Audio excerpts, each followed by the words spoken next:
আমরা এটা বিশ্বাস করি আমাদের এই দুনিয়া আমাদের চূড়ান্ত প্রাপ্তির জায়গা না। এটা আমাদের 60 বছর কোন রকমে গইরাইয়া মইরাইয়া কোন রকমে কাটছিট হইয়া পার হয়ে গেলেই হলো। আমাদের মালিক ওয়াদা দিয়ে রাখছে, আমার বান্দা কোন রকম দুনিয়া পার করে এসো, আমি আল্লাহ আখিরাতে জান্নাতের মধ্যে পূর্ণ নিয়ামত দিয়া পোষায় দেব। ফালা তা'লামু নাফসুম মা উখফিয়া লাহুম মিন কুররাতি আ'য়ুন। আল্লাহ বলে জান্নাতে আমি এমন নিয়ামত রেখেছি, আমার বান্দা যখন দেখবে, তার সামনে যখন খুলে দেওয়া হবে, তখন তার চক্ষু শীতল হয়ে যাবে। চক্ষু কি হবে বলেন? শীতল। এটার মানে কি বোঝেন? মানে হলো আল্লাহ নবী সাল্লাল্লাহু আলাইহি ওয়াসাল্লাম ইরশাদ করেছেন, কাকে তুমি অনুসরণ করবা? নবীজি বলছেন 3 জিনিস, যার মধ্যে মান যাকারাকুম বিল্লাহি রুয়াতুহু, যাকে দেখলে আল্লাহ পাকের কথা মনে হয়, ওয়া যাদা ফি ইলমিকুম মানতিকুহু, যার কথা শুনলে নিজের ইলম জ্ঞান আরো বেড়ে যায়, ওয়া যাকারাকুম বিল আখিরাতি আমালুহু, যার আমল দেখলে নিজের আখিরাতের কথা মনে হয়, পরকালের কথা মনে হয়। তাহলে আপনারা লক্ষ্য করলে দেখছেন হযরতের মধ্যে এই 3 সিফাত পূর্ণ মাত্রায় বিদ্যমান। বলেন আলহামদুলিল্লাহ, সকলেই বলেন আলহামদুলিল্লাহ। এটা মনে রাখবেন, হযরত অত্যন্ত গুরুত্ব দিয়ে বলছেন। আমরাও বলি সংযোগ সূত্র যাদের নাই, তাদের দ্বারা দল্লা ওয়া আদাল্লা, তারা নিজেরাও পথহারা হয়, তারা অন্যকেও পথহারা করে। অর্থাৎ পূর্বসূরি মনীষীদের সাথে একেবারে আমার থেকে নিয়ে রাসূলুল্লাহ সাল্লাল্লাহু আলাইহি ওয়াসাল্লাম পর্যন্ত কোরআন সুন্নাহর ইলমের ধারাবাহিক সনদ, সংযোগ, চেইন, এটা যাদের নাই, তারা নিজেরাও গোমরা হয়, অন্যদেরকেও গোমরা করে।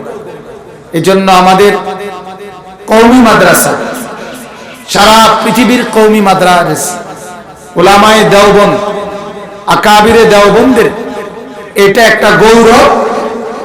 আমরা স্পষ্ট করে এটা আমরা গর্বের সাথে বলি যে আমরা আমাদের দাওয়াত, তালিম, তাসকিয়া, জিহাদ, তসনিফ, তালিফ, ওয়াজ, ইরশাদ, খানকা, যেই লাইনেই কাজ করে আমাদের উলামায়ে কেরাম প্রত্যেক লাইনে ওনাদের পূর্বসূরীদের সাথে নিরবচ্ছিন্ন সংযোগ সূত্র জারি আছে। বলেন আলহামদুলিল্লাহ। এটা অনেক বড় ব্যাপার, এটা অনেক বড় ব্যাপার, অনেক বড় ব্যাপার। অধুনা বর্তমানে অনেকের কাছে মূল মাপকাঠি মোবাইল, ফেসবুকে পাইছে। দলিল কি? ফেসবুক। ফেসবুক হইল হের আব্বা, তার 14 গোষ্ঠী বাপ, এখন তার ফেসবুক হলো তার বাপ। এটাই শরীয়ত, এটাই দলিল। ইউটিউবে পাইছে, ইউটিউবে। এখন আমাকে একজন বলছে যে হুজুর ফেসবুকে আসছে এক বক্তা মরে গেছে। আবার আরেকজন বলছে না হুজুর ওই মরার যে উনি বান করছে স্টেজে, এটারে দিয়েছে, উনি মরে গেছে। এখন খবর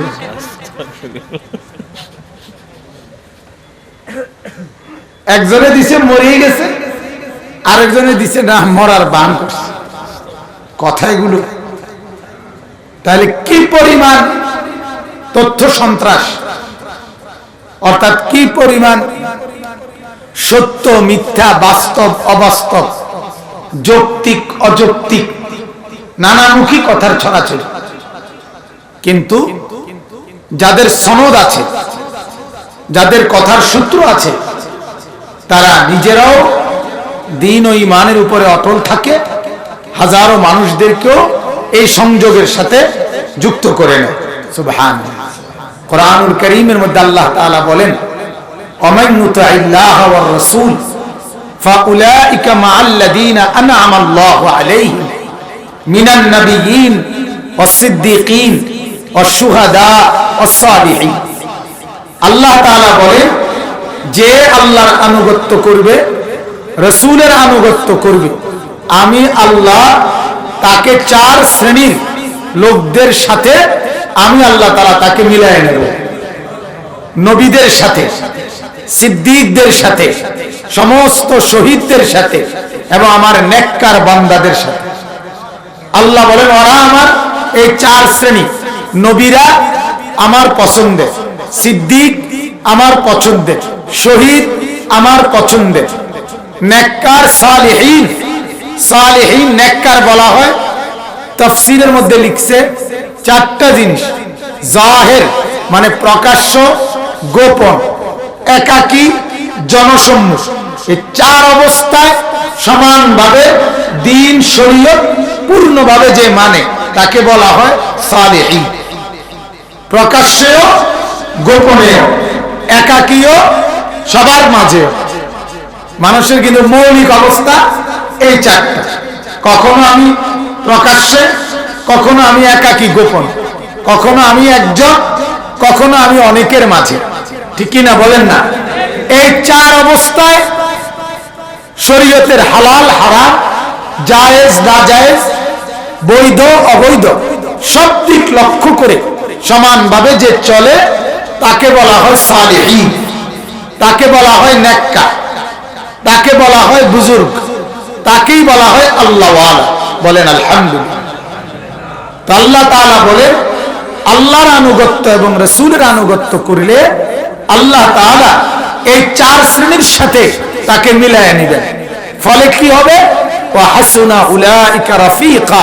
হাসরের ময়দানে সে তাদেরকে পেলে বড় উত্তম বন্ধু, বড় উত্তম সঙ্গী, বড় নেক সঙ্গী পেল, একত্রে জান্নাতি হবে। সুবহানাল্লাহ। তো আমি আপনাদেরকে বলছি, আবারও আমিও বললাম, আমরা নিজেরাও দৌড়ায় আয়েশা, আমি তখন মাত্র আসছি, এর একটু পরে দৌড়ায় আয়েশা হযরতের দরসের মধ্যে আমরা বসছি। এজন্য এটাকে কোনোভাবেই আপনি কি বুঝছেন না বুঝছেন কিচ্ছু দেখার দরকার নেই। এক আল্লাহওয়ালাকে দেখছেন কিনা বলেন, কথা বলেন না কেন? এক আল্লাহওয়ালার দিকে নজর দিছেন কিনা বলেন, বলেন আলহামদুলিল্লাহ। যারা দেখছেন তারা ভাগ্যবান, তারা ভাগ্যবান। আল্লাহর প্রিয় বান্দাকে দেখছে, আল্লাহর নেক বান্দাকে দেখছে। আল্লাহ তাআলা এমন নেক আল্লাহওয়ালা, বুজুর্গ, আহলে ইলম, আহলে দিল আল্লাহওয়ালাদের সান্নিধ্য, ছায়া আমাদের উপরে দীর্ঘায়িত করুক। বলেন আমিন। 2 বছর, 2.5 বছর, 3 বছরের করোনা সারা পৃথিবীর হাজারো মানুষকে আর্থিকভাবে অনেক ক্ষতিগ্রস্ত করছে। সারা পৃথিবী অনেক কিছু, অনেক এলোমেলো হয়েছে, কিন্তু আমাদের এটা নিয়ে কোনো আফসোস নাই। আমাদের আফসোস হলো এই 2-2.5 বছরের ভিতরে আমরা আমাদের বাংলাদেশে অনেক বড় বড় বুজুর্গ, যারা আমাদের মাথার উপরে বট গাছের ছায়া ছিলেন, এমন বটবৃক্ষ আমরা হারাইছি। অনেক হারাইতে হারাইতে সব হারাই ফেলছি, সব হারাই ফেলছি। আমরা একদম মুরব্বী শূন্য, মুরব্বী শূন্য। এটা অনেক বড় মুসিবতের লক্ষণ। এটা কিন্তু বিপদের বিষয়, এটা বিপদের বিষয়। এটা যারা আকলওয়ালা, যারা দিল দিমাগওয়ালা, যারা ফিকিরওয়ালা, তারা ভাবে যে এইভাবে পরেই। সেদিনও আমি হাটহাজারি গেছি, গিয়ে দাঁড়ায় রইলাম অনেকক্ষণ, তাকায় রইলাম। এই অল্প একটু জায়গার মধ্যে, অল্প একটু জায়গার মধ্যে আল্লামা আহমদ শফি রহমতুল্লাহ আলাই, আল্লামা জুনায়েদ বাবুনগরী রহমতুল্লাহ আলাই, এরপরে মুফতি আব্দুল সালাম রহমতুল্লাহ আলাই, হযরত মাওলানা নুরুল ইসলাম জিহাদি রহমতুল্লাহ আলাই, একেবারে কম সময়ের ব্যবধানে 4জন বাংলাদেশের সূর্য, বাংলাদেশের সূর্য, বনি মুক্তা আলেমে দ্বীনের কবর একেবারে কাছাকাছি, কাছাকাছি। কি হারানি হারাইলাম, কোথায় পাবো আমরা সেই মানুষগুলো? এই জন্য বাপ আপনাদের কাছে এটা আমার অনুরোধ, মোবাইলে আপনারা অনেক ওয়াজ শুনতে পান, অনেক লেকচার, অনেক বক্তব্য, অনেক বিবৃতি, অনেক কিছুর ছড়াছড়ি। আমাদের দৃষ্টিতে এখন অনেক কিছু পাওয়া যায়, কিন্তু ইউরোপীয়দের টার্গেট হলো, ইহুদি আর খ্রিস্টানদের টার্গেট হলো মুসলমানের শেষ মানুষটাও যাতে তার চিন্তা চেতনা, তার ফন্দি ফিকির, তার বুদ্ধি বিবেক, তার আবেগ অনুভূতি, তার রাত দিন, সকাল দুপুর, আহার নিদ্রা, হাসি কান্না সব কিছু যাতে তাদের নেটের ভিতরে চলে আসে, এটা হলো তাদের মূল টার্গেট। যার কারণে আমরা এখন আমাদের ভদ্রলোক গাড়িতে উঠছি, ছেড়ে দিছে, আমি এখন গাড়িতে, আমি এখন কাশতে আছি, এখন দেখেন আমি কিভাবে কাশি, এখন আমি হাসতেছি, এখন আমি বাথরুমে যাওয়ার জন্য বদনা খুঁজ দিছি। হ্যাঁ, বদনা এটা দেখেন, এটা কি RFL এর বদনা?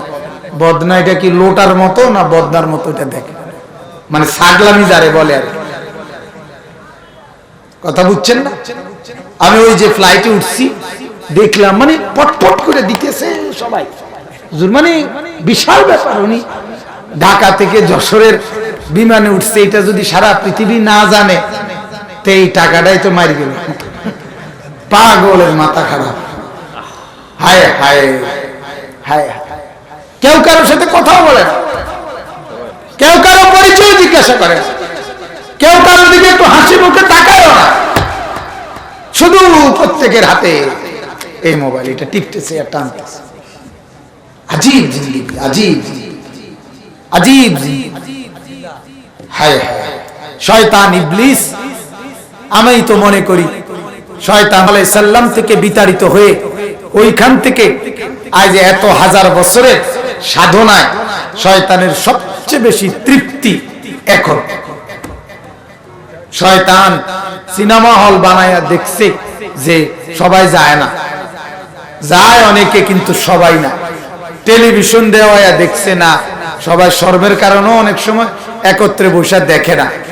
শয়তান বহুদিনের সাধনা যে কিভাবে প্রত্যেককে আলাদা আলাদা অভ্যস্ত করা যায় আমার শয়তানিতে, এই জন্য শয়তান সর্বশেষ এই বড় মোবাইল দিয়া বলছে এখন থেকে আমি আর তেমন কোনো পরিশ্রম করতে হবে না, তোমাদের বরবাদের জন্য তোমরাই যথেষ্ট।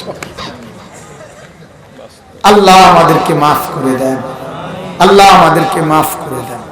এজন্য আমার বাপ, আজ এটা বললাম, এটা জরুরি বিষয়। আজকে এটা বারবার আমরা অনুভব করি। সাধারণ মুসলমান, সাধারণ আল্লাহর বান্দারা, স্কুল পড়ুয়া, কলেজ পড়ুয়া, জেনারেল শিক্ষিত, ভদ্রলোক শিক্ষিত, অথবা এমনিও অনেক মানুষ আছেন যারা সরাসরি ওলামায়ে কেরামের সোহবত, সাহচর্য এটাকে পছন্দ করেন, এটাকে বিরক্ত মনে করে, এটাকে কষ্ট মনে করে, এটাকে কষ্ট মনে করে। বুড়া মানুষ কি কয় না কয় বোঝা যায় না কথা, উনি শিক্ষারে না দিব, উড়াইয়া লাইব, সিরে লাইব, কথাটা বুঝছেন না? না না বাজান, ওনাদের এক এক শব্দের ভিতরে যে নূর, আমাদের কোটি শিক্ষারের ভিতরে কসম ওইরকম কোন প্রশান্তি, ওইরকম কিছু নাই। আমাদের পূর্ববর্তী আল্লাহওয়ালা বুজুর্গদের এক শব্দের মধ্যে যে নূর আছে, বলেন আলহামদুলিল্লাহ। অতএব আমি আপনারা রাত গভীরে আপনাদের কাছে আমার ওসিয়ত, নসিহত না, ওসিয়ত করছি আমি, আপনারা নিজেরা এবং আপনাদের সন্তান, আপনাদের সন্তানদেরকে অবশ্যই কোন না কোন আল্লাহওয়ালা, কোন না কোন আল্লাহর প্রিয় বান্দা, বুজুর্গ, নেককারের সাথে সংযুক্ত করে দিবেন, যেন আপনার সন্তানকে অথবা আপনাকে ওই আল্লাহওয়ালা বিশেষভাবে চিনে, দেখলেই যেন চিনে, এভাবে সম্পর্ক গড়বেন। আমার শায়েখ আরিফ বিল্লাহ হাকিমুন নাফস আল্লামা মুফতি মুশতাকুর নবী কাসেমি দামাত বারাকাতুহুম হযরত বলেন, প্রত্যেকটা মুসলমানের কাছে হযরতের আবেদন এটা যে দুইটা জিনিসের সাথে আপনার প্রতিটা মুসলমানের সম্পর্ক থাকা উচিত। একটা হলো হযরত বলেন, প্রত্যেক প্রত্যেকটা মুসলমান কোন না কোন একটি কওমি মাদ্রাসা এটার সাথে যেন তার মৃত্যু পর্যন্ত জানে মালে সর্বক্ষণ আসা যাওয়ার মাধ্যমে সম্পর্ক যেন থাকে, এভাবে যেন থাকে যেন হাসরের মাঠে এই মাদ্রাসার ছাত্র উস্তাদরা দেখলেই যেন আপনাকে বলে, ও ভাই চাচা যান এদিকে আসেন, আমরা পাটকেল ঘাটার মাদ্রাসার ছাত্র উস্তাদরা এখানে দাঁড়াইছি, আপনারে আমরা চিনি, নিয়মিত মাদ্রাসায় আসতেন, যেতেন, খবর নিতেন, আপনি আমাদের সাথে দাঁড়ান।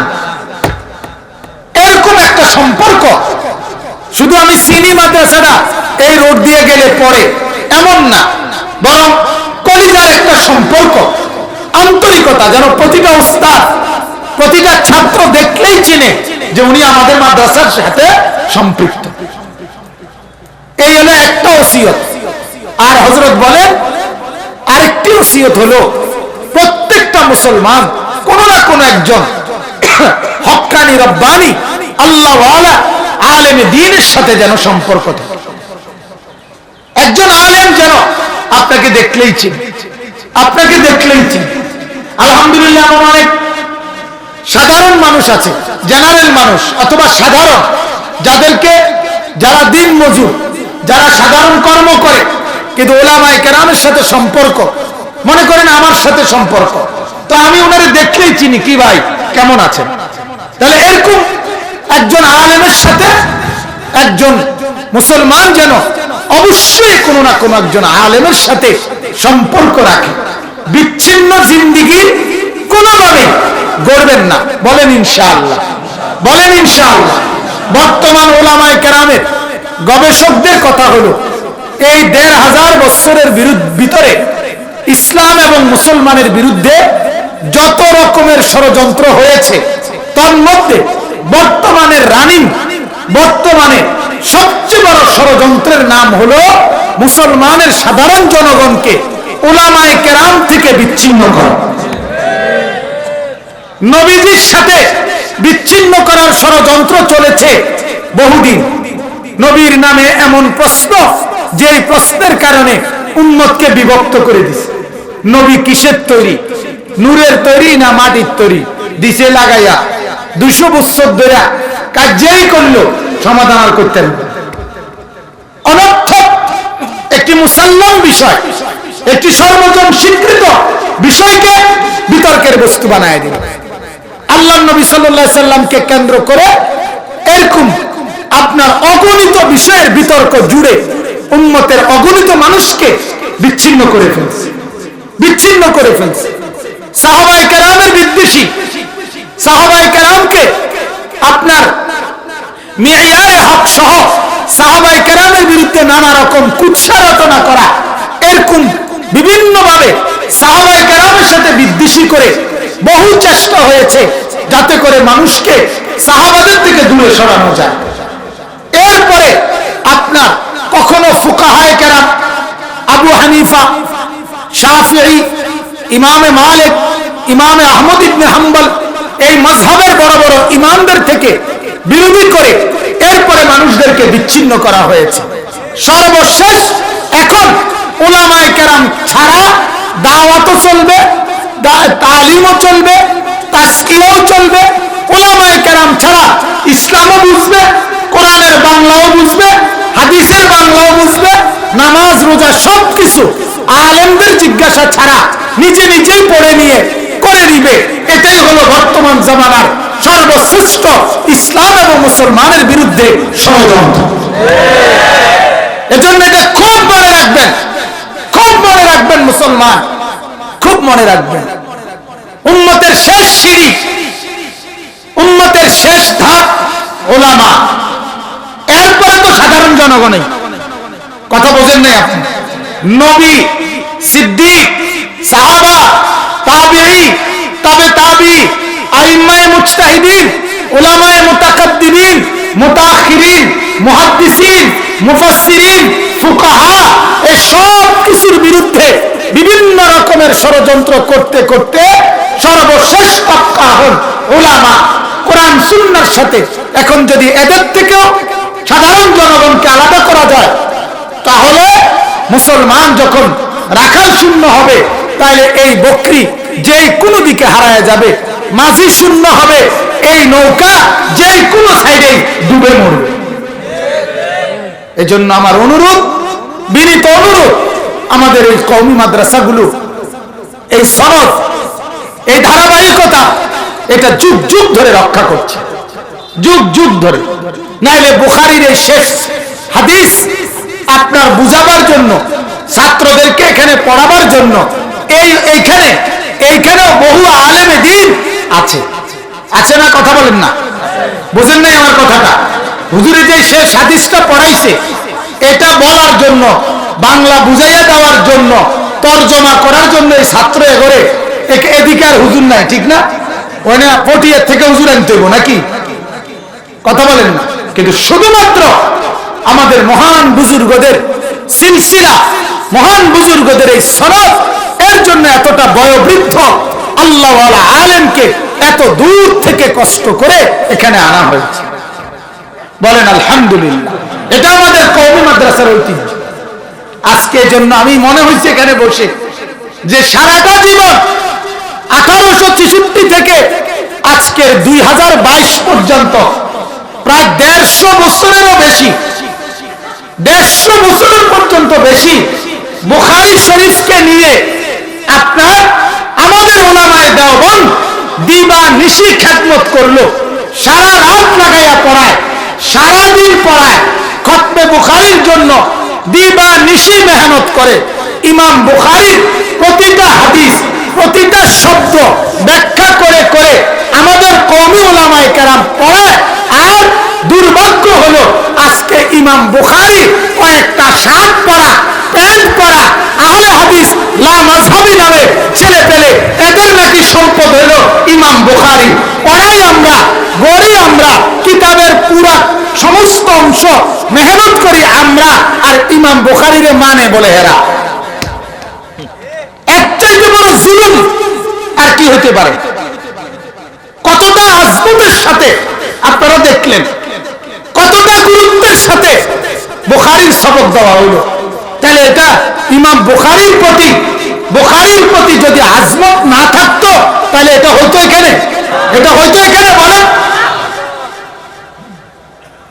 তাইলে 6টি বিশুদ্ধ হাদিসের কিতাব বুখারী, মুসলিম, আবু দাউদ, তিরমিজি, নাসাই, ইবনে মাজাহ, এছাড়াও ইমাম তাহাবির একটি কিতাব, এছাড়াও ইমাম মুহাম্মদ রাহমাতুল্লাহর একটা কিতাব, এছাড়াও ইমাম মালিক রাহমাতুল্লাহর একটা কিতাব, হাদিসের এই 9টি কিতাব, 6টি সিহাসিত্তা, মুয়াত্তা ইমাম মুহাম্মদ, মুয়াত্তা ইমাম মালিক, শরহে মাআনিল আসার, তাহাবি শরীফ, 9টি হাদিসের কিতাব। বাদ ফজর থেকে শুরু করে রাতের 12টা 1টা পর্যন্ত উস্তাদরা 1টা বছর দিবা নিশি, দিবা রাত্রি মেহনত করে বুখারী দাওরায়ে হাদিসের বছর পড়ায়।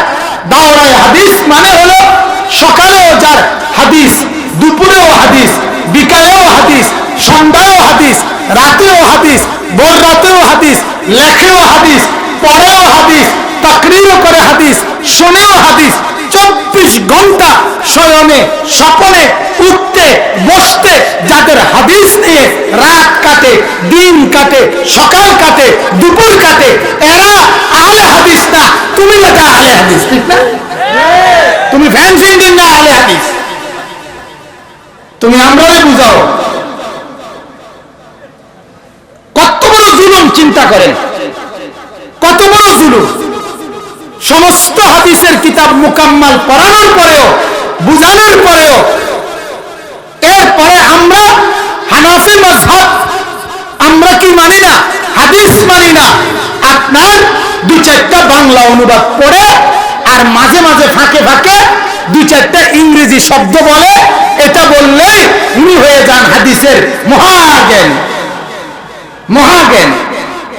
আস্তাগফিরুল্লাহ।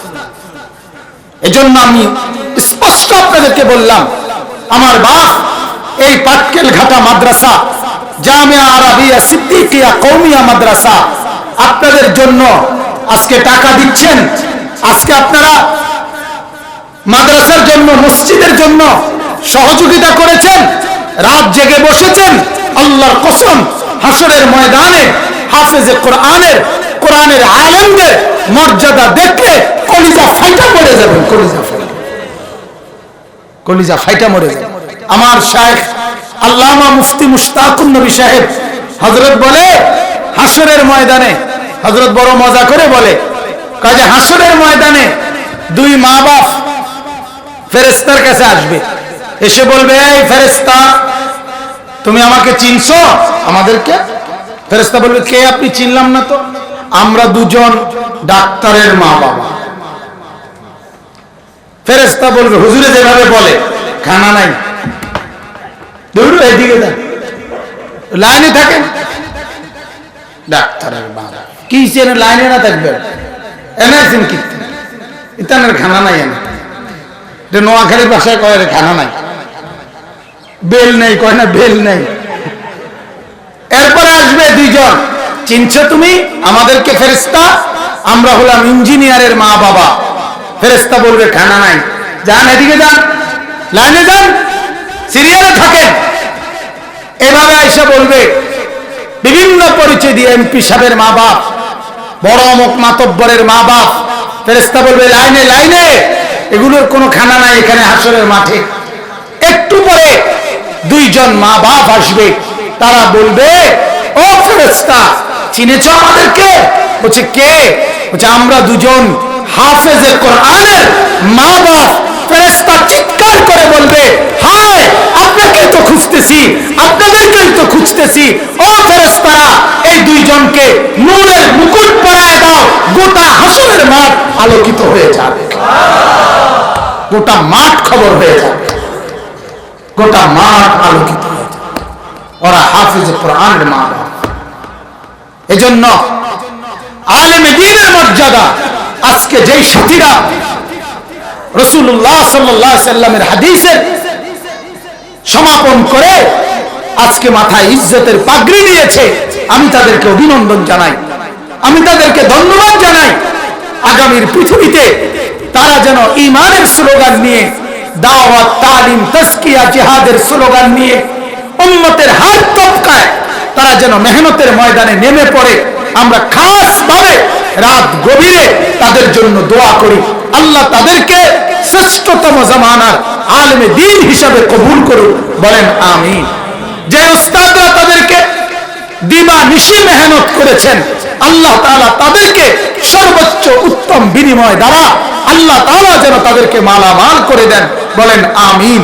আপনারা শুনছেন মুহতামিম সাহেব বললেন, সব দিক দিয়ে অভাব আছে, ঋণগ্রস্ত আছে মাদ্রাসা, তাইলে কি পরিমাণ আফসোসের ব্যাপার। এরপরেও শ্রেষ্ঠতম কিতাব কোরআন, শ্রেষ্ঠতম কিতাব হাদিস, এই কিতাবের খেদমত করে যাচ্ছে উলামায়ে কেরাম। এটা আমি সব সময় বলি, এটা আমার সব সময়ের কথা।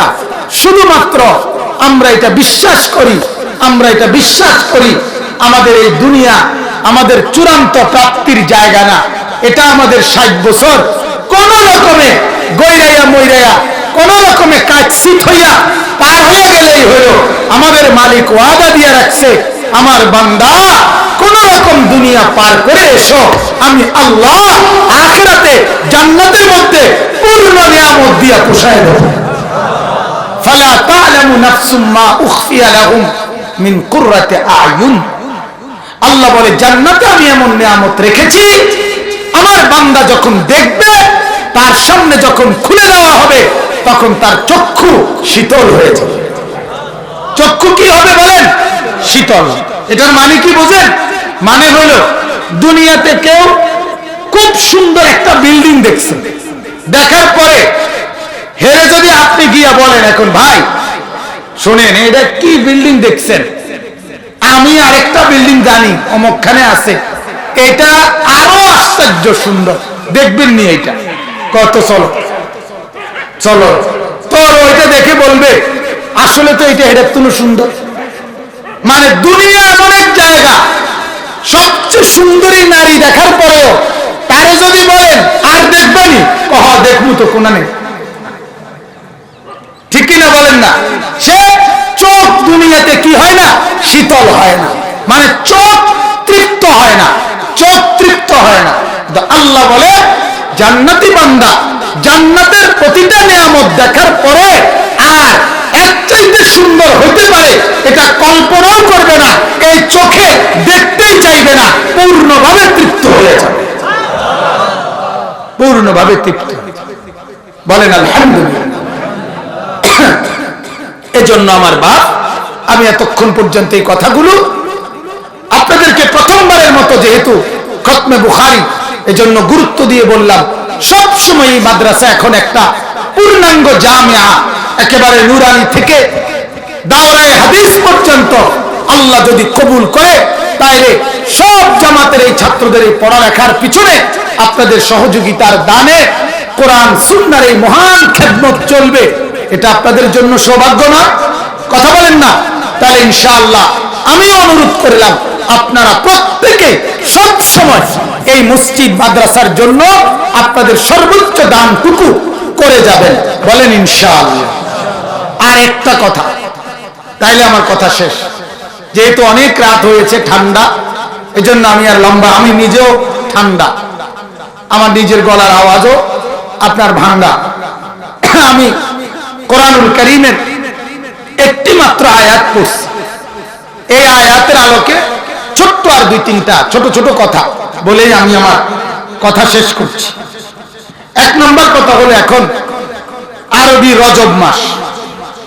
কি মাস বলেন? যে কয়জন সজাগ আছেন বলেন? রজব মাস। এই রজব মাসে আল্লাহর নবী সাল্লাল্লাহু আলাইহি ওয়াসাল্লামের একটি আমল হলো, নবীজি দোয়া করতেন। শুনছেন না এটা আপনারা? আল্লাহুম্মা বারিক লানা ফি রাজাব ওয়া শাবান ওয়া বাল্লিগনা রমাদান। এই দোয়াটা করতেন একেবারে রমজানের চাঁদ ওঠা পর্যন্ত, টানা 2 মাস আল্লাহর নবী সাল্লাল্লাহু আলাইহি সাল্লাম এই দোয়া করতেন রমজানকে পাওয়ার আশা। কিসের আশায় বলেন? অতএব রমজানের জন্য 2 মাস আগে থেকেই প্রস্তুতি নেওয়া, দোয়া করা, আকাঙ্ক্ষা করা, মনের মধ্যে চাওয়া, এটা সুন্নাত। এটা কি বলেন না? সুন্নাত। এটা নবীজির একটা কি আমল। অতএব এখন থেকে প্রতিদিন অবশ্যই রমজানের কথা ভাববেন যে রমজান কখন পাবো, রমজান কখন পাবো, রমজান কখন পাবো। কেন? রমজানের রহমত, মাগফিরাত, নাজাত, আল্লাহর নিয়ামত আর বরকতের এই অফুরন্ত ভান্ডার আল্লাহ তাআলা খুলে দিবেন, এটা পাওয়ার আশা। ঠিক কি না বলেন? তাইলে এটা কামনা করব। 2 নম্বর কথা হলো, এখান থেকে মুহাদ্দিসিনে কেরাম একটা গুরুত্বপূর্ণ কথা বলছেন যে নবীজি 2 মাস আগে থাকতেই রমজানের জন্য হায়াত চাইতেন। ও বাল্লিগনা রমাদান, আল্লাহ আমারে রমজান পর্যন্ত পৌঁছিয়ে দেন। তাহলে নবীজি হায়াত চাইতেন, আরো কিছুদিন বাঁচতে চাইতেন। ঠিক কি না বলেন? আখিরাতের আশা, রহমতের আশা, মাগফিরাতের আশায়, নাজাতের আশায়, জান্নাতের আশায়, জাহান্নাম থেকে মুক্তির আশায়, পরকালের আশায়। তাইলে অতএব মুহাদ্দিসিন বলেন আখিরাতের আশায়, নেকি বাড়ানোর আশায়, রহমত মাগফিরাত অর্জনের আশায় হায়াত দীর্ঘ চাওয়া জায়েজ। কিন্তু দুনিয়াবি কোনো বিষয়ের জন্য হায়াত চাওয়া আরো দীর্ঘ, এটা অনুচিত। এটা দুর্ভাগ্য হলো রাসূলুল্লাহ সাল্লাল্লাহু আলাইহি সাল্লামের শিক্ষা তো হলো তিনি হায়াত চাইতেন 2টা মাস রমজানের আশায়, আখিরাতের আশায়।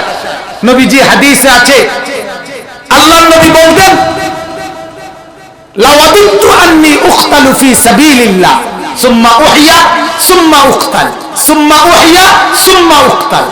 আল্লাহর নবী বলেন আমার ইচ্ছে জাগে আমি আল্লাহর রাস্তায় একবার জীবন দিয়ে শহীদ হয়ে যাই, আবার বেঁচে উঠি, হায়াত পাই, আবার শহীদ হই, আবার হায়াত পাই, আবার শহীদ হই। তাহলে এখানেও বোঝা গেছে শাহাদাতের জন্য, আল্লাহর রাস্তায় জান কুরবানির জন্য নবীজি একাধিকবার কি চাইছেন? হায়াত চাইতেন। তাহলে হায়াত চাইতে হয় আখিরাতের জন্য, ইবাদতের জন্য, নেকির জন্য, জান্নাতের জন্য, আল্লাহর নিয়ামত পাওয়ার জন্য। কিন্তু বদনসিব আমরা কেবল হায়াত চাই দুনিয়ার জন্য। ঠিক কিনা বলেন? দুনিয়া পাওয়ার আশায়, দুনিয়া পাওয়া। এই 3 নাম্বার মেয়েগা মাইয়াগা একে যদি বিয়ে দিতে আরি কষ্ট করিয়া করিয়া কোন রকমে, এরপরে আর আমার মূল্য দুঃখ নাই। আমি হায়াতে থাকতে থাকতে 4 নাম্বার ছেলেগা যদি বিদেশ পাঠাইয়া দিতে পারি তাইলে আর কোনো দুঃখ নাই। আমি বাঁচতে থাকতে থাকতে বিল্ডিং এর কাম যদি জিফুতের লেগে শেষ করে দিয়ে যাইতে পারি তাহলে আমার আর কোনো দুঃখ নেই। আমি বেঁচে থাকতে থাকতে যদি তার পাশের ঘরে বা পাশের বাড়ির 10 শতক জায়গা, এই জায়গাটাও যদি নিয়ে দিতে পারি জিফুতের, তাহলে আর আমার কবরে যাইও কোনো দুঃখ নাই। আমি বেঁচে থাকতে থাকতে আরে নাতির বউগা যদি চাইয়া যাইতে পারি তাইলে আর কোনো দুঃখ নাই। এই সব জিনিস কি বলেন না কেন? কি চাইলেন আপনি? নাতির বউ। কি চাইলেন? বিল্ডিং এর ছাদ, মেয়ের বিয়ে, ছেলের বিদেশ, এগুলোই একজন ইমানদারের চাওয়ার বস্তু। এগুলো কথা বলে, এগুলো চাই আমরা অহরহ, আমরা এগুলো পাওয়ার আশায় বেঁচে থাকতে চাই। এরপরে আমরা ভাবি এরপরে আমার আর মরলেও কোনো দুঃখ নাই। আমি বলি না বাপ, আপনার মরলেই দুঃখ, বাঁচতে কোনো দুঃখ নেই। বাঁচতে তো আপনার জিফুত আছে, নাতি নাতনি আছে, আপেল খাওয়াবে, মালটা খাওয়াবে, বম খাওয়াবে, বিস্কুট খাওয়াইবো, বাঁচতে আপনার বালা। আপনার মরলে কিন্তু দুঃখ আছে। আপনি মরলে দুঃখ নাই না, মরলে দুঃখ। কাজে আপনি চাইবেন আরো কয়েকদিন বাঁচতে, মরতে চাইলেন না, মরতে চাইলেন, তাহলে মরলে দুঃখ আছে।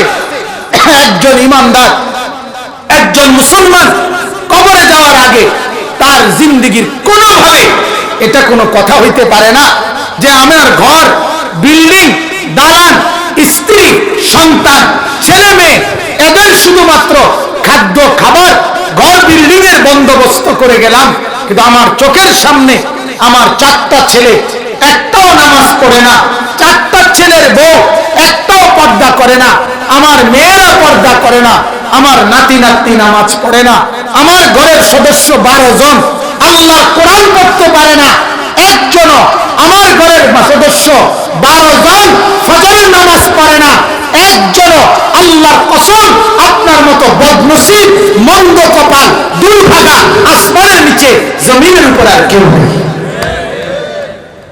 মুসলমান কি রেখে যাইতেছেন? কি রেখে যাচ্ছেন? কি রেখে যাচ্ছে? চোখের সামনে ছেলেটা বেনামাজি হয়ে হয়ে আজ 1 বছর হয় ফজরের নামাজের সেজদা দেয় না। আজ 1 বছর হয় আপনার ঘরে, 1 বছর, আজ 15 বছর ধরে রঙিন টেলিভিশনে নর্তকী নাচে। আপনার কলিজার ভিতরে কোনো আফসোস নাই? কি নিয়ে কবরে যাচ্ছেন? 60 বছরের বুড়া মানুষ, আমার কথা পরিষ্কার, 60 বছরের বুড়া, এই বেটা এখনো বিড়ি খায়, এখনো সিগারেট খায়, এখনো চা দোকানে আড্ডা মারে, এখনো নাটক, সিনেমা, টেলিভিশনে নর্তকীর নাচ দেখে। এই বুড়ার মতো ডাকায় আর কে হতে পারে?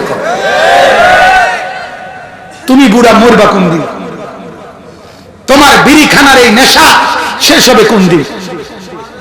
তুমি কবরে যাওয়া কোন দিন? তোমার চোখে লজ্জা আসবে কোন দিন? তোমার হায়া আসবে কোন দিন? হায় হায় হায়, কি আশ্চর্য, কি অবাক করা ব্যাপার। গুনাহকে আমরা, নাফরমানিকে আমরা আমাদের জীবনে প্রতিষ্ঠিত করে ফেলছি। গুনাহ তো মানুষের হয় বাজার, গুনাহ হয়ে যায়, তওবা করে নিতে হয়, মাফ চেয়ে নিতে হয়, কিন্তু গুনাহকে এভাবে স্থায়ী রূপ দেওয়া, 25 বছর আপনার ঘরে টেলিভিশন চলে, 20 বছর আপনার ঘরে টেলিভিশন চলে, আপনি গুনাহকে স্থায়ী রূপ দেন নাই? কথা বলেন না কেন? কথা বলেন। আপনি 60 বছর বয়সেও বিড়ি খান, আপনি নাফরমানিকে স্থায়ী রূপ দেন নাই? আপনি 60 বছর বয়সেও কথা বললেই গালি ছাড়া কথা বলতে পারেন না, আপনি কি গুনাহকে স্থায়ী রূপ দেন নাই? এ কেমন জিন্দেগি, এ কেমন জীবন, এ কেমন জীবন? এক চা দোকানদার, মসজিদের সামনে চা দোকানদার, আজ 20 বছর হয়তো দোকানদারি করে। কত মুসলমান তার সামনে দিয়া আল্লাহর ঘর মসজিদে ঢুকে বের হয়, কিন্তু এই ডাকাইতের কলজার ভিতরে একটা বারে কথাটা আসে না যে আমার তো একটা সেজদা দেওয়া দরকার। আপনার 18 বছরের ছেলেটা এসএসসি পরীক্ষা, ইন্টারমিডিয়েট পরীক্ষা দিচ্ছে, আপনি একটা বারের জন্য জিজ্ঞাসাও করলেন না, কিরে বাপ, বাংলাও পড়ো, অঙ্কও পড়ো, ইংরেজিও পড়ো, পদার্থও পড়ো, জীববিজ্ঞান, রসায়ন বিজ্ঞান, কত কিছু পড়ো, কিন্তু নামাজ কেন পড়ো না, কোরআন কেন পড়ো না, সিজদা কেন দাও না? আপনি একটা বার কেন জিজ্ঞাসা করেন? তাইলে বোঝা গেল আমাদের বাবা বলেন, দাদা বলেন, জওয়ান বলেন, মা বলেন, বোন বলেন, ছেলে বলেন, মেয়ে বলেন, আমাদের সবার বেঁচে থাকা শুধুমাত্র দুনিয়া। বাবার কলিজাতেও দুনিয়া, সন্তানের কলিজাতেও দুনিয়া, দাদার কলিজাতেও দুনিয়া, নাতির কলিজার মধ্যেও কি দুনিয়া। বাবার কথা হলো, আমি এখন তোরে খাওয়াইয়া পড়াইয়া বড় করি, বুড়া হইলে তুই আমারে খাওয়াস, তাহলে তো দুজনের ভাত তরকারি। কথা বলেন না কেন? এখন বাপে ভাত তরকারি খাওয়া, আর হইতে পরে বড় বুড়ো হইলে হইতে খাওয়াইব, তো সব মিলাইয়া ফলাফল খোলাসা হলো ভাতের থালা। আর কি তা আপেল মালটা আর কি। এই জন্য বাপ এটা ভাবেন, বাবা এটা অনুরোধ করি, আখিরাতের জন্য, পরকালের জন্য প্রস্তুতি মিলান, প্রস্তুতি মিলান। আল্লাহ তাআলা নবীকে বলছে, ওয়া'মুর আহলাকা বিস-সালাহ, ও নবী আপনার পরিবারের সদস্যদেরকে নামাজের আদেশ করুন।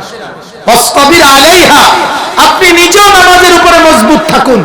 লা নাসআলুকা রিজকা, আল্লাহ তাআলা বলেন, বন্ধু সংসার চালাইতে রিজিক এটা আমি আপনার কাছে চাই না। নাহনু নারযুকুকা, আমি সবাইকে রিজিক দেব। আল্লাহ বলে, ও মুসলমান ইমানদার, তুমি তোমার পরিবারের সেজদার ফিকির করো, আমি মাওলা ওদের রিজিকের ফিকির করি। আমার শায়েখ আল্লামা মুফতি মুশতাকুন নবী বলে, চতুর্দিকের সমস্ত জন্তু জানোয়ার, কীট পতঙ্গ, ফুল এবং পাখি সবকিছু আল্লাহর তাসবিহ পড়ে, আর আল্লাহ ফেরেশতাদেরকে বলে তোমরা তাদের রিজিক দাও।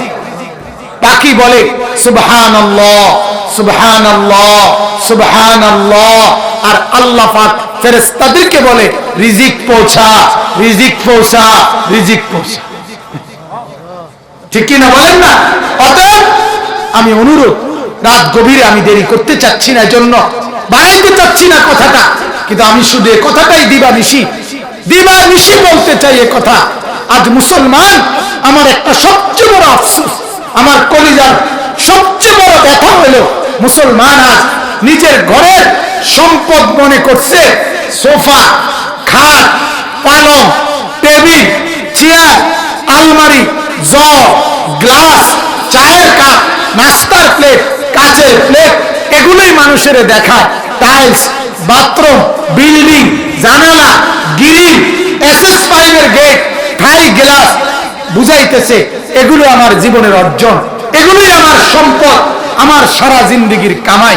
কিন্তু ছেলে বেনামাজি, মেয়ে বেনামাজি, স্ত্রী বেপর্দা, মেয়ে বেপর্দা, ছেলে সারা রাত মোবাইলে উলঙ্গ ছবি দেখে, মেয়ে সারা রাত মোবাইলে আরেক শয়তানের সাথে কথা বলে, অশ্লীল সম্পর্ক করে, বিবি টেলিভিশনে নর্তকী দেখে, নিজে চা দোকানে নর্তকী দেখে, এরই নাম জিন্দেগি। মানে ওই ঘরে শুধু কদর নাই, ফিকির নাই মানুষের, মানুষ নামে যারা থাকে তাদের কোনো ফিকির নাই, তারা জন্তু হোক, জানোয়ার হোক, মানুষ হোক, অমানুষ হোক, তারা যা ইচ্ছা তাই হোক, খাট যেন হয় মজবুত, সোফা যেন হয় মজবুত, টেবিল যেন হয় মজবুত, টাইলস যেন হয় ভালো, সিমেন্ট যেন হয় 1 নাম্বার, ইট যেন হয় 1 নাম্বার, মানুষ হয়ে যাক 2 নাম্বার। কি বাপ, এরই নাম জিন্দেগি? এটাই অর্জন, এটাই সম্পদ? তাহলে কি বুঝলাম আমরা? কি বুঝলাম আমরা? রাত গভীরে আমি যদি এই একটা কথা বুঝাইতে পারি তো আমার আশা সার্থক।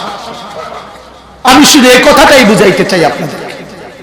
আবারও বলছি মুসলমান, আবারও বলছি, আজ আমাদের ধর্ম আমাদের কাছে লাঞ্ছিত, আজ আমাদের রাসূল আমাদের কাছে লাঞ্ছিত, আমাদের কাছে।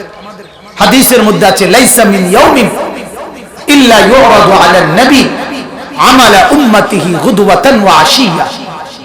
আল্লাহর নবী বলেন, আমার উম্মত প্রতিদিন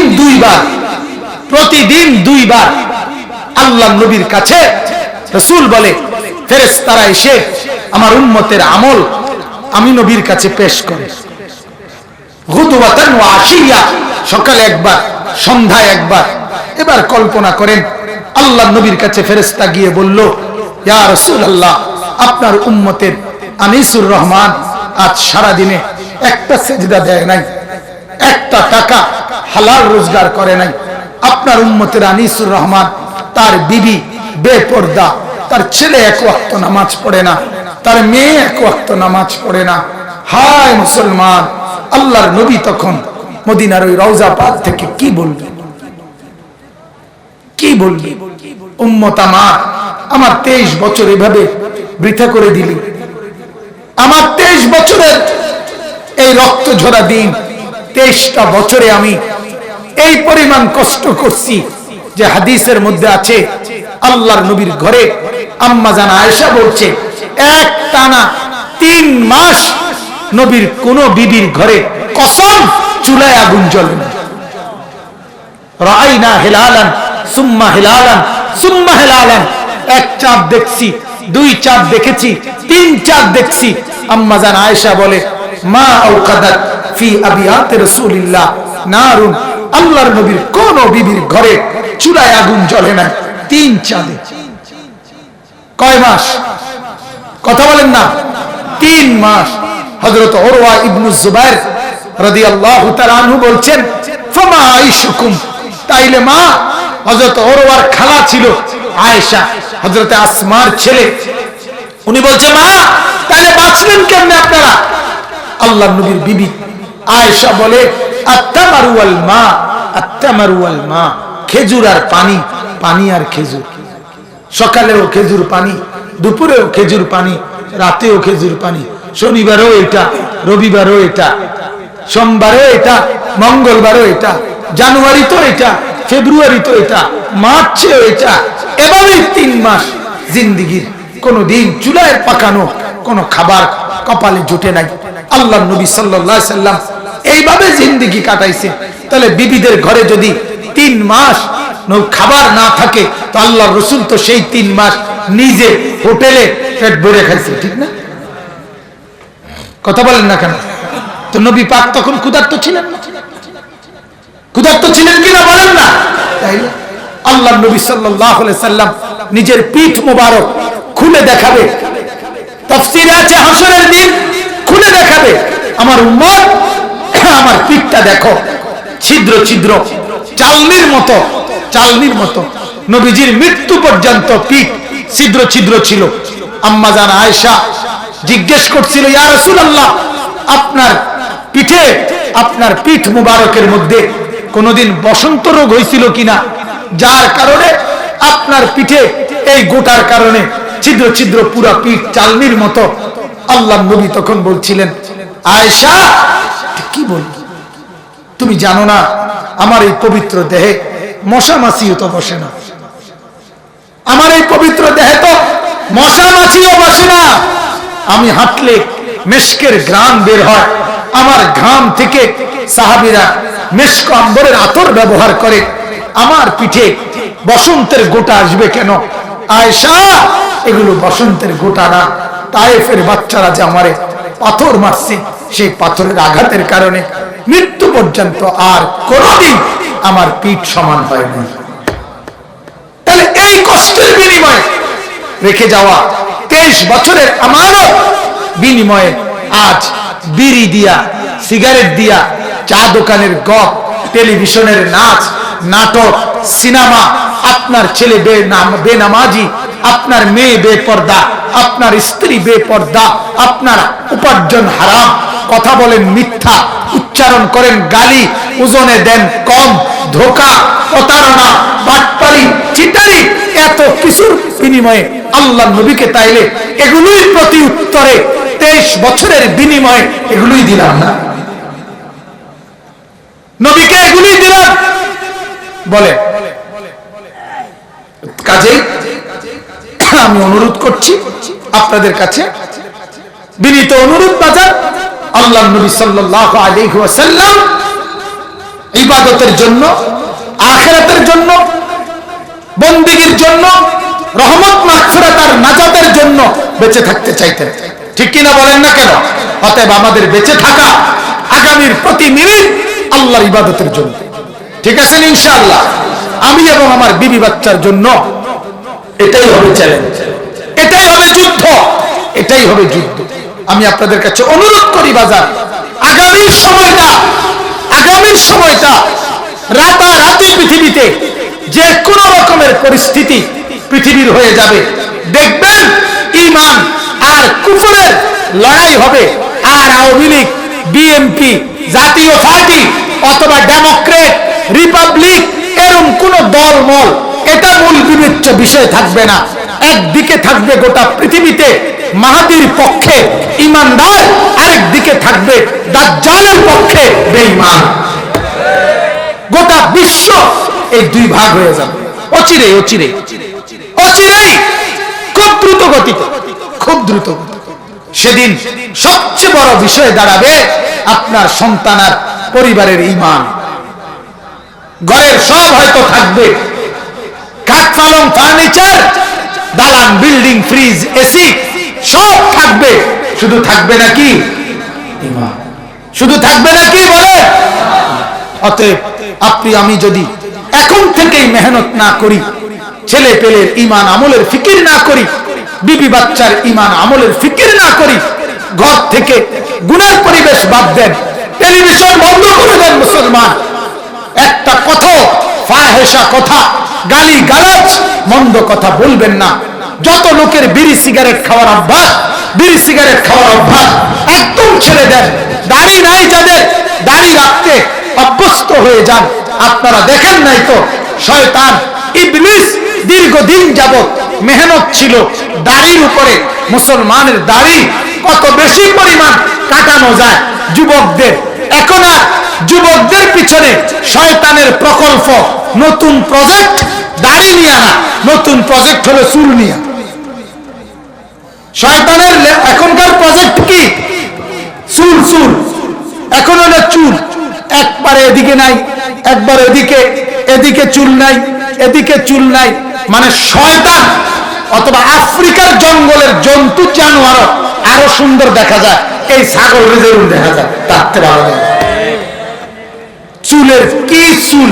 তা মানুষ না ছাগল, না পায়জামা, না প্লাস্টিক, না রাবার, না পিতল, না কিটা? এটা কি আপনি? প্লাস্টিকেরও ভালো দাম, প্লাস্টিক আর আগের মতো নাই। আগে ওটা প্লাস্টিকের বদনা ছিল, অন প্লাস্টিকের সব কিছু, আর শুধু মানুষ বাহির হয়েছে প্লাস্টিক। কথা বুঝেন না? এই জন্য আমি অনুরোধ করছি, চতুর্দিকে নজর রেখে নিজের বিবি বাচ্চা, স্ত্রী সন্তানের উপরে আপনারা রহম করেন,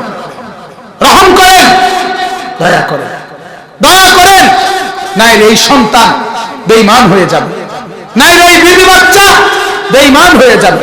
আল্লাহর নবী সাল্লাল্লাহু আলাইহি সাল্লাম বলেন, আউয়ালু মান ইয়াতবাউহু আন-নিসা, হাদিসের শব্দ।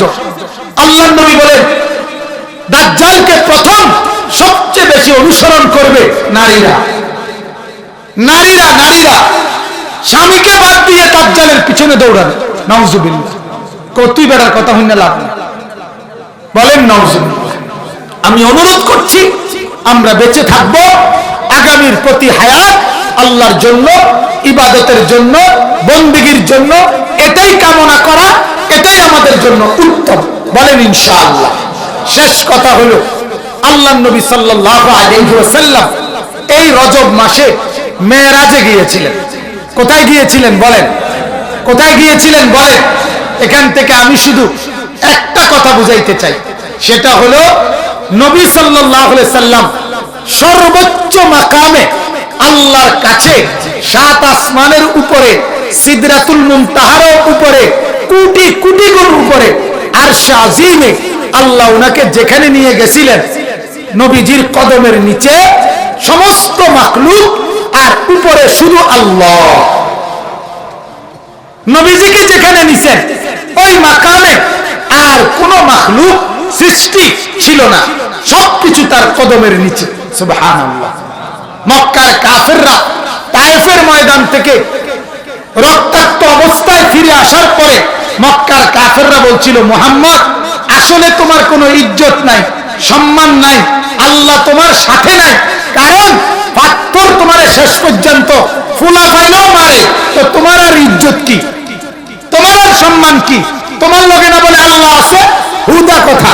এই মক্কার কাফেররা যখন তীব্র সমালোচনা আর বদনাম করা শুরু করছে, এই তায়েফের থেকে ফিরে আসার পরে আল্লাহ তাআলা জিবরিলকে পাঠাইছে, জিবরাইল যাও, ওই বেঈমানরা বলছে আমি নাকি বন্ধুর সাথে নাই, আমি নাকি বন্ধুকে ইজ্জত দেই নাই, যাও আমার বন্ধুকে আমার কাছে নিয়ে আসো, ইজ্জত কারে কয় আমি দেখাই, সম্মান কাকে বলে আমি দেখাই।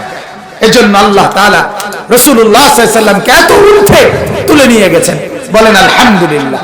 তাফসীরের মধ্যে আছে হযরত মাওলানা মুফতি নজরুল ইসলাম কাসেমী সাহেব দামাত বারাকাতুহুম বলছে, তাফসীরের মধ্যে আছে ছোটবেলায় মা আমেনার কোল থেকে ফেরেশতারা নবীজিকে একদিন কোলের মধ্য থেকে নিয়ে গেছিলেন।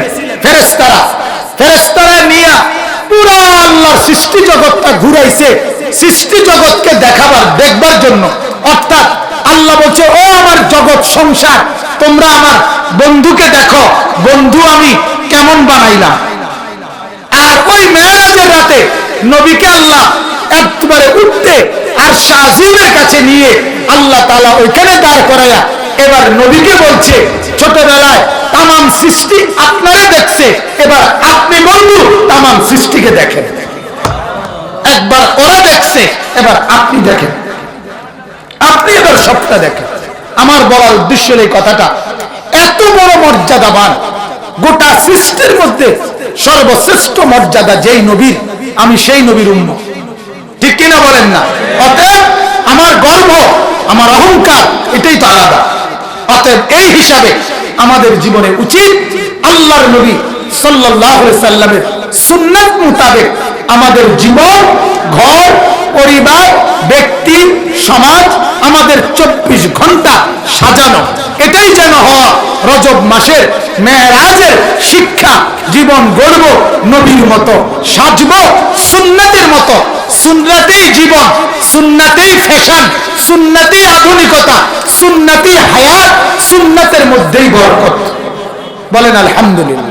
আল্লাহ তাআলা আমাদের সকলকে তৌফিক দান করুক। আজকের এই জামিয়া আরাবিয়া সিদ্দিকিয়া কওমিয়া মাদ্রাসার আজকের এই খতমে বুখারী ওয়াজ মাহফিল, আপনাদের এই মেহনত, মুজাহাদা, দান, সাদাকা সবকিছু আল্লাহ তাআলা কবুল আর মঞ্জুর করে নেন। আমিন আমিন। সুবহানাল্লাহি ওয়া বিহামদিহি, সুবহানাকাল্লাহুম্মা